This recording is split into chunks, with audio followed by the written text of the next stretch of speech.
In fact, I may have saved the best for last. Well, according to the guy, I saved the best for last because, according to Vic and Nocal is, quote, the single most influential clone in the jungle in the last 20 years, end of quote. Like, is that true?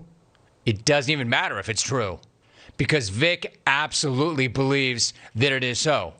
And he brings that confidence and that swagger and that edge to his calls. Vic has been a main event mainstay ever since he first broke in back in '08. He was the champ at Smackoff 16. He's hit the podium 4 times. He's got 7 top 5s. And he busted the hell out of a recent Smackoff slump to snag a 2nd place last year when he made this call. Well, we all know Rick in Buffalo likes to keep a bucket of piss next to him when he calls. He also has this hill that he likes to call from because he gets a good signal up there or something. Well, do me a favor, okay, Rick? Next time you go up to your little hill, take the piss bucket with you, and when you get to the top of the hill, stick the bucket over your head and put the car in neutral, all right, buddy? And stop acting like you're some kind of hard-ass, Rick. Dude, you're like 5'4". I could super glue you to the front of my car and turn you into a hood ornament. And I would, except your big-ass nose would block my view of the road. Holy crap, Rick. I bet you can smell the future with that thing, man. I mean, with that schnoz, I'm not sure if I should call you Rick in Buffalo or Beaks in Buffalo City. Rome, you know Rick in Buffalo's nose operates on Tom Coughlin time. It always arrives at meetings 10 minutes earlier than he does. So that was a big bounce back for Broadway Victor and reinforced the point that he is a threat.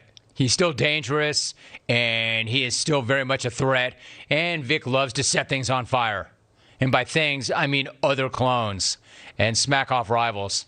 Essentially, that is his calling card. Devastating, targeted takedowns.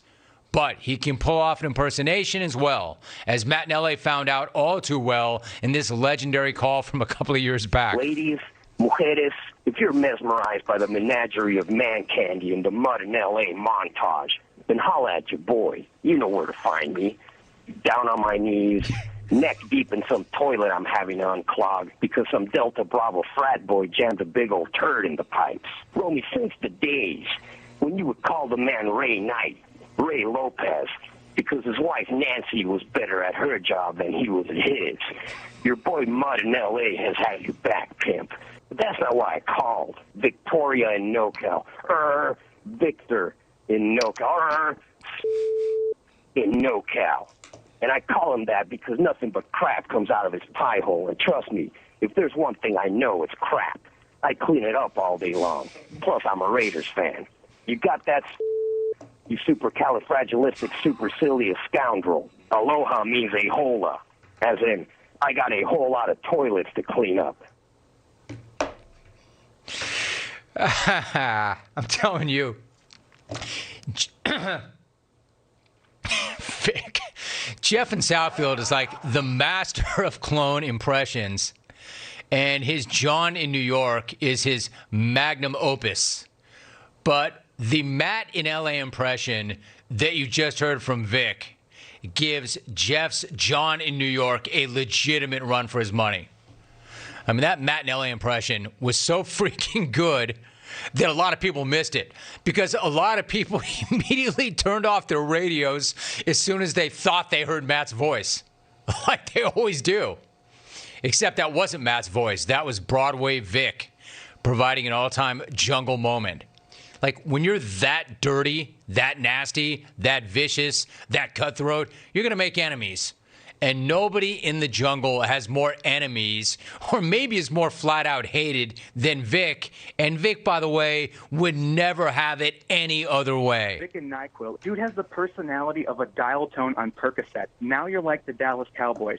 There's no doubt you have the talent, but you always turn out to be just average. You won a title years ago, but nobody is buying the tradition crap anymore. Vic's like the old family dog who you finally got to put down. You feel terrible about it, but when all he's doing is running into walls and peeing on the carpet, there's no other choice. Is there anything worse than Vic and Nocal calling every day this week? And Rome, I know Vic isn't calling somebody else horny, The only difference between Vic and Jim McElwain is access to a shark. Vic, you're the Ian Poulter of the Smackoff every year, buddy. You're always in the lead after Thursday, but once the weekend hits, your score takes a sailor dive into a pile of rocks. Vic, you are a worthless word gypsy. Vic, without Jim Rome, there is no Vic in Nocal, okay? You exist because Rome allows you to exist. Where are you going to go if Rome kicks you off the program, Vic? You think that crappy Dan Patrick show is going to take your calls? See? People hate Vic. People who matter hate Vic. Feel free to hate Vic. Everybody does. But just know the dude loves it. And I'm here for it.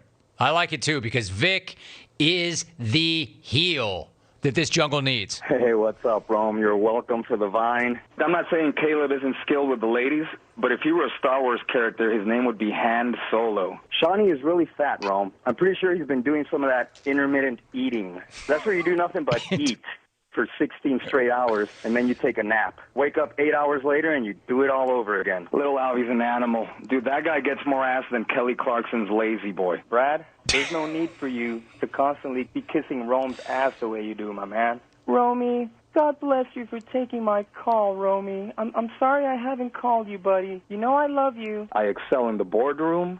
I excel in the weight room. I excel in the bedroom. These hacks are like a bunch of maggots.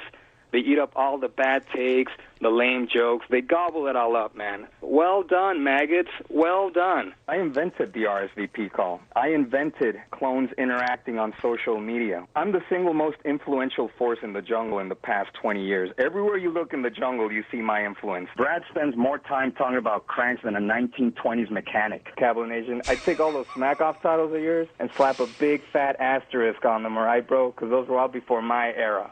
Shawnee the asterisk in Houston. Yo, Romy, what's cracking, kid? I'm doing outstanding. Mark, you're a nerd, all right? You make Steve Urkel look like Suge Knight. Clones, I got the touch, I got the power, and that's what makes me a winner. I'm a star, man. I'm a big, bright, shining star. This dude is great. Vic in NoCal. Stucknuts got him at 5-1 at last check, or the last I checked. He has already got one strap. He is looking to rip a second one. He hit the board last year. If he brings his A game Friday, he absolutely has enough to win this thing again. He's already won once. So, Victor, bring that A game. Everybody else, brace for impact. Because if he wakes up feeling dangerous and he's on his game, he's got a chance to not only win it, but he can do some real damage. Real damage. This guy writes, Rome, I used to hate Vic, but that MFer has won me over these past few years. Chad from Orlando. All right, there is another player profile. Vic in NoCal. He is one of the few. He's got a ring. He's got that strap.